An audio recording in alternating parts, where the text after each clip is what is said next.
Olá, galera, tudo bom? Galera do Conselho Municipal de Benevides, né? Galera boa, vamos continuar, né? Primeiro dois vídeos falando sobre o surgimento da sociologia e agora falando sobre Augusto Comte, a sociologia francesa. Antes da gente começar, a gente manda um alô aí para a Prefeitura de Benevides, na figura do prefeito Rony Silva, né?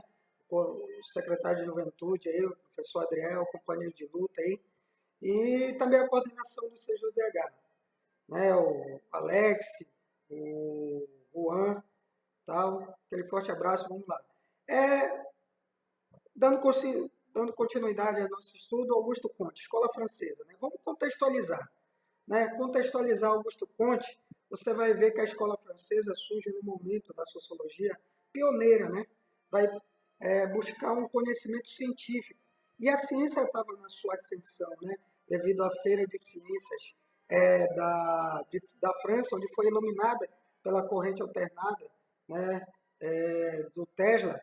Então houve um assombro naquela iluminação toda na Feira de Ciência Francesa. Isso, e a ciência contaminava todo o ramo do conhecimento humano. E na sociologia, e Augusto Comte em especial, você da escola politécnica, e ter nascido na região de Montpellier, onde há um cruzamento, onde havia muito conhecimento sendo trocado, comércio, etc. Então, teve muitas vantagens nesse crescimento. Então, quando você vai ver a questão do contexto em que Augusto Comte se coloca, ele teve vários desafetos ali. Né? Ele foi ajudado por Stuart Mill, quando saiu da escola politécnica, né, expulso, e ele foi ajudado financeiramente por Stuart Mill, né, que era um grande pensador também inglês. Então, a escola francesa vai ser até alguns aspectos interessantes, como a questão da ciência. Né? A ciência, para Augusto Comte, e ele vai cunhar esse conceito de física social. Né? Ele vai, através da ciência, valorizar. Nós tínhamos valorização da ciência naquele momento. Muito importante. A ciência começava a não só consolidar, mas também ser uma referência. A ciência levaria à felicidade humana.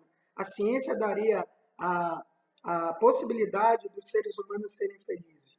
E a ciência seria conseguida, segundo Augusto Comte, através do consenso, né? Através do consenso, através do positivismo, né? Em contraponto ao senso comum. O que é o senso comum? O senso comum é a experiência de vida de cada um de nós. Né? Desde criança a gente é ensinado, olha, não mete a mão na tomada, não mexe nisso aqui, senão tu vai te queimar, mexer com fogo vai se queimar, ou então relampeou, ou retrovejou, perdão, relampeou, ou deu estrondo do trovão, é dizer que Deus está com raiva. Né? Esse senso comum é uma experiência muito grande. Não bota a mão em cumbuca, não passa embaixo de escada, né? Superstição misturada com o senso comum. Então, o senso comum serve para proteger a gente. E o Augusto Comte identificou vários níveis de conhecimento, que a gente vai falar daqui a pouco. Então, quando Augusto Comte começa a observar os conhecimentos, você começa a diferenciar o senso comum, o senso crítico, o senso científico, o senso religioso, o senso empírico. Vamos abordar alguns elementos aí. Né? O senso comum, baseado na experiência de vida. Se tu tem uma experiência de não botar a mão em fio desencapado, tu sabe que tu vai pegar um choque. Quando tu não vai fazer isso de novo, né? Tu vai pegar um choque de novo? Não, né? Então, é importante que você tenha bem claro isso, porque essa experiência de vida, não nadar em lugar perigoso, senão você vai se afogar, sempre ter um adulto por perto para te cuidar, né? Então, um jovem, até um certo momento, até os 10 anos, 15 anos, até os 18 anos, quando ele chega na maioridade, ele está experimentando a vida, né? Esperando novas experiências e tal, errando aqui, acertando ali. Isso vai dar o senso comum, né? O senso comum é assim, doeu a perna, vai chover. Né? Nós sabemos que isso daí é só experiência de vida, sabe? Que está relacionado a uma doença das articulações e que esfriou, começa a doer, bate um vento frio e a chuva vem logo de seguida. Então, o senso comum é isso. O senso crítico, é criticista, vem um pouco da ciência, mas ele é um ponto ceticismo, né? A crítica, a crítica pela crítica, né? Sem método, sem organização. Você é um criticista, você é um criqui. Né? O senso religioso vem do conhecimento religioso, né? Da adoção da espiritualidade, onde você, através da religião, você tem um dogma. E o dogma, a verdade, o conhecimento científico, o conhecimento religioso, ele tem um dogma, ele tem uma verdade absoluta. Por exemplo, fé. Tu tem fé, ninguém vai dizer que tu não tens. Tu tem fé. Né? Tu acredita que esse amuleto, que esse crucifixo, com a imagem, ou a Bíblia, ou a palavra do pastor, do padre, vai te salvar. Então, tu tem fé naquilo. E a fé não precisa de explicação. Ela ou você acredita, ou você não acredita, ou você não tem fé. Então, a fé é um dogma, é uma verdade absoluta. Sacramento, casamento, batizado, são dogmas da igreja, né? Que o bom cristão deve da igreja, ou da igreja protestante ou católica, tal. Cristão, de forma geral, tem que seguir para ser um bom cristão. Né? O conhecimento empírico é aquele que você aprende pelos sentidos, né? A visão, o olfato, o paladar, a audição, o tato. Né? São sentimentos que, através do empírico, do conhecimento empírico, a gente adquire, né? Observando a sociedade, vivendo em sociedade. Então, por último, o senso científico e positivo, segundo Augusto Conte. O que é o senso científico? É aquele que tem método. É aquele que diz que, ó, eu vou começar com um tema, vou pesquisar, é o segundo passo. Vou me aprofundar naquele assunto, vou criar hipótese, vou testar essa hipótese. Ao testar essa hipótese, ou comprovo ou não a hipótese que eu tenho, mas na realidade, através de um método, através de meio, início, meio e fim, aonde o final é a construção de uma verdade científica, quase que irrefutável, mas toda verdade é irrefutável. Filosoficamente, né, numa discussão na UFPA, na discussão lá, escutando um debate sobre o doutor e o mestrando, né, aí o doutor falando, não, mas você não conseguiu construir a verdade. E a verdade científica ela é bem elaborada. E quando ela se coloca de forma verdadeira, de forma tem uma primazia sobre os outros conhecimentos empíricos, o religioso, o senso comum, o supersticioso, né? Então, o conhecimento científico ele tem um poder sobre os demais. Então, esses elementos é que Augusto Conte vai se basear a sua ciência, a sua física social, a sua sociologia no conhecimento científico. Ele não vai para o senso comum, não vai para o empírico, não vai para o criticismo, não vai para o religioso, não vai para outra forma de conhecimento. Ele vai basear a sua ciência, a sua sociologia no método científico. Então, ele cria a questão de uma classificação da ciência. Né? A ciência se classifica para Augusto Conte como uma pirâmide, sendo que a matemática está na base e a física social, a sociologia está em cima. Tem a matemática, a física, a biologia, a mecânica e, por último, a sociologia, que é a abstração, que é a subjetividade, baseada no método científico, seria o positivismo. Seria a sociologia, que seria a base, um dos elementos fundamentais da construção do positivismo. Pois bem, então, essa oposição entre ciência e senso comum, entre ciência e religião, entre ciência e empiricismo, entre ciência e criticismo, entre ciências e Deus, é que está na base desse conhecimento positivista. Então, nem por isso o Augusto Conte deixou de criar a religião positivista. Existe uma religião que não existe Deus, mas existe o positivismo como doutrina principal dessa religião, que nós vamos ver no Brasil. Foi construída na França, tem várias ramificações, mas no Brasil tem a sua experiência. Então a gente vai ver lá na frente. Alguns aspectos, né, da ciência positivista. Qual o primeiro princípio? A prioridade do todo sobre a parte. Então a visão geral da sociedade, totalizante, né, está sobre a parte que é o indivíduo. Então quando você fala o torcedor é todo o torcedor do Paysandu e do Remo. Representa todos os torcedores. A torcida é o todo. E a parte quem é? O torcedor, o Manuel, o José, o fulano, o Beltrano, que é torcedor do Paysandu ou do Remo. Olha só a diferença, o geral e o todo. A geral, que é o todo, e a parte, que é o torcedor. Esse é um dos princípios do positivismo. Outro princípio, o homem é o mesmo em todas as partes. Será que é mesmo?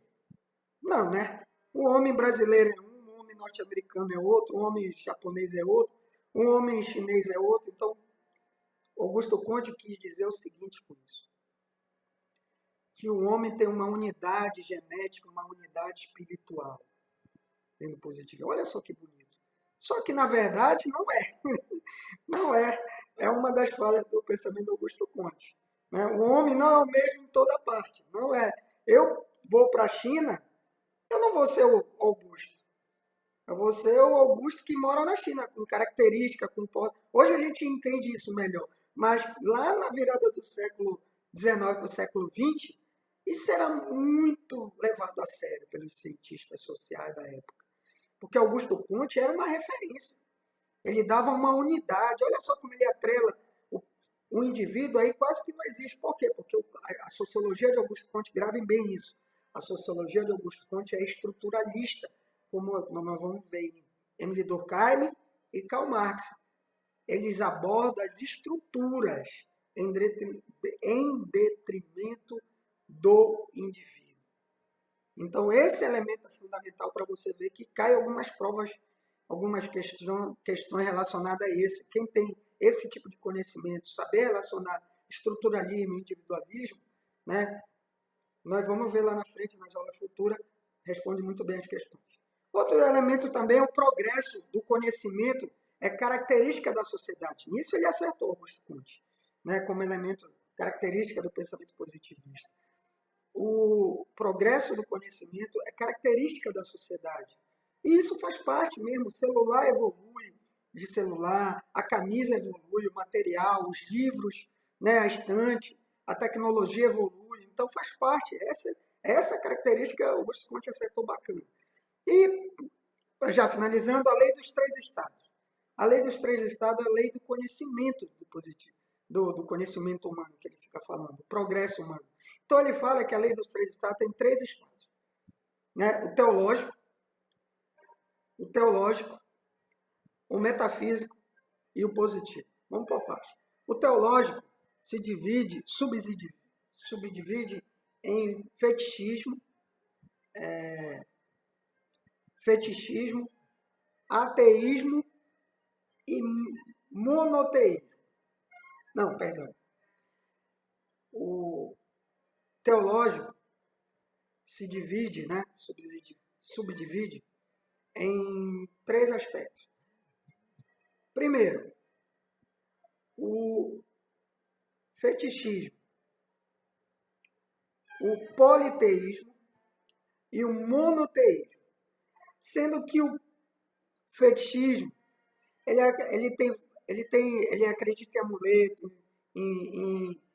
quando tem um amuleto, né, tem uma cruz, que tem um Muriactã, que tem a cruz, a estrela de Davi, acredita, né? Está nesse estágio teológico, nesse primeiro momento. É o fetichismo.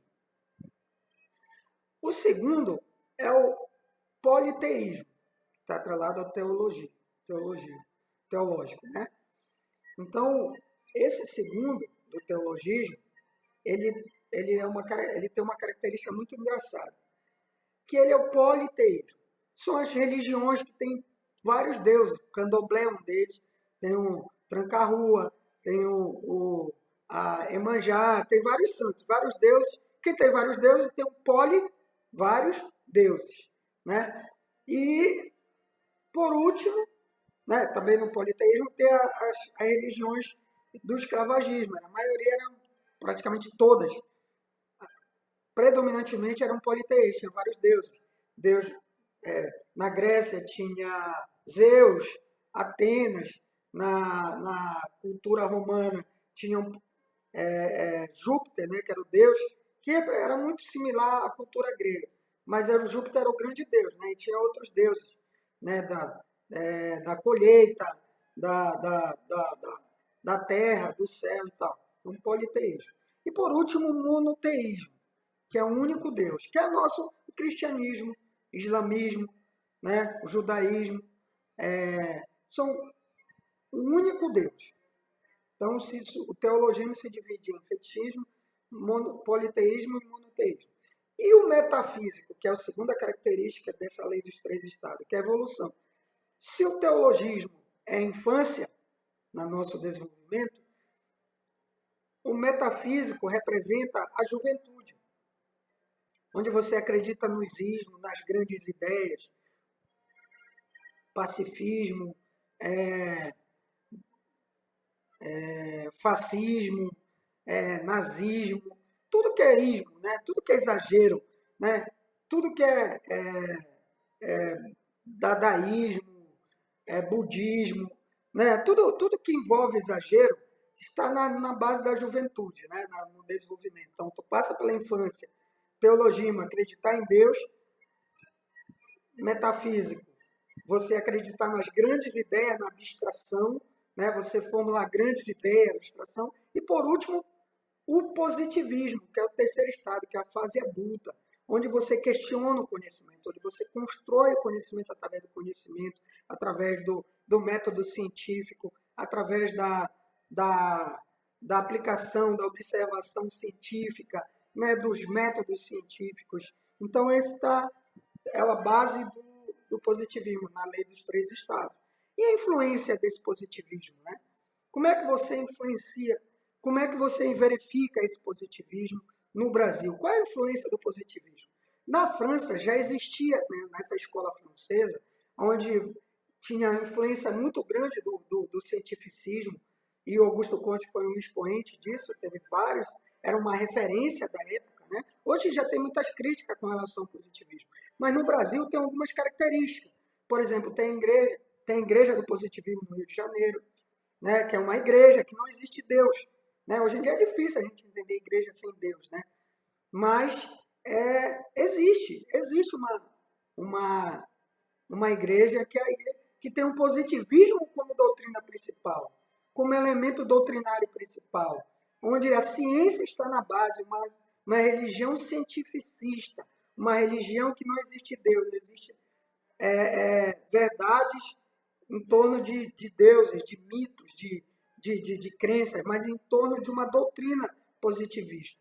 Então, essa influência que teve no final do século, início do século XX, final do século XIX, início do século XX no Brasil, e que teve grande repercussão na nossa República. A nossa República tem uma forte influência do positivismo, seja no lema Ordem e Progresso da Bandeira, seja na influência que Benjamin Constant teve na elaboração do liberalismo no Brasil. Então, o nosso liberalismo, o nosso militarismo, a nossa educação, o nosso direito, a nossa economia tem forte influência do positivismo. Né? E o direito, por exemplo, o direito positivo, o direito do positivismo, lex dura lex, a lei é isso mesmo, tem que ser tratada dessa forma. Esse é um método duro, inflexível, né? Rígido. E mais, o positivismo no Brasil tem característica muito forte na educação. Sabia que um dos primeiros modelos, antes mesmo dos pioneiros da educação no Brasil, Benjamin Constant já trabalhava no Rio de Janeiro métodos de educação, né, propostas de educação baseadas no positivismo, na doutrina, na disciplina, né, no rigidez. Quando você vai ver Tropa de Elite, você vai ver uma parte, o Capitão Nascimento está dando uma aula, né, no curso de formação do BOP, onde ele fala, ele vai devagarinho, ele vai com método, e quem estiver cochilando é doutrinado, é enquadrado, né? Por quê? Porque a educação precisa de disciplina, precisa estar as linhas, né, as cadeiras bem organizadas, bem certinhas e tal. Então isso contaminou a nossa educação. Contaminou também a questão da Constituição brasileira. A Constituição brasileira, apesar de que o de 88 ser mais flexível, ter elementos de modernidade, mas as primeiras constituições brasileiras eram muito positivistas, eram muito baseadas na lei, na ordem e no progresso, aonde todo mundo deveria seguir aquele progresso. Então, esses elementos, o militarismo no Brasil, por que essa consequência? Por que nós chegamos no governo Bolsonaro? Porque existe elementos na sociedade brasileira positivistas, que A ferro e fogo acredito na moralidade, pela disciplina, pelo patriotismo, com o elemento positivo da sociedade. E que a gente está vendo agora nessa realidade aí. O embate que está por trás doutrinariamente do governo Bolsonaro são elementos positivistas, são elementos do Exército, das forças policiais, que dão maciço apoio a esse governo. Não estou dizendo que está errado, mas estou analisando politicamente, estou analisando teoricamente. E, teoricamente, o positivismo tem forte influência na nossa vida social. Seja na disciplina, na formação na escola, onde você não pode fazer bagunça, onde você não pode ter outros métodos educacionais, onde inspira mais liberdade, onde as cadeiras são colocadas de forma redonda, ou todo mundo fica sentado no chão, fazendo uma aula mais criativa, uma inversão educacional, uma inversão pedagógica. Não estou dizendo acabar com a disciplina e a organização e progresso que levou a humanidade, mas também procurar novos métodos, novas experiências. O ser humano muda. E o ser humano, em mais de 100 anos, mudou desde o surgimento da nossa república, mudou muito. Então, esses elementos para a gente refletir na sociedade brasileira sobre a educação, Constituição, o direito, o militarismo, a economia. Né? Por que não ver a economia? A economia sempre tem que ser de cima para baixo. Por que a economia não pode ser vindo numa economia solidária de baixo para cima? Né? Esse elemento o Augusto Conte não tinha, porque ele acreditava que o geral domina o particular. Então, são esses elementos, né, que a gente vem trazer para vocês.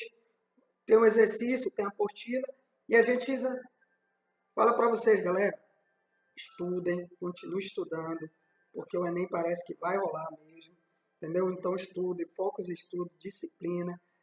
Perceba o detalhe desse vídeo, alguns comentários aqui e ali da teoria do positivismo, né? A teoria dos 3 estados, teológico, metafísico e positivo, né? Como esses elementos foram introduzidos no Brasil através da origem da nossa república, né? E como a escola, a igreja positivista do Rio de Janeiro até hoje funcionando, né? E como esse positivismo contaminou setores conservadores e classe média, né, do Estado brasileiro, como você vê aí em consequência do governo Bolsonaro. Né? Tudo que está acontecendo aí é prova de que toda forma de governar rígida, proposta por Augusto Conte, dentro do positivismo, pelo consenso, pela ordem, pela disciplina ou pelo progresso, deu certo? Em certa forma, deu certo.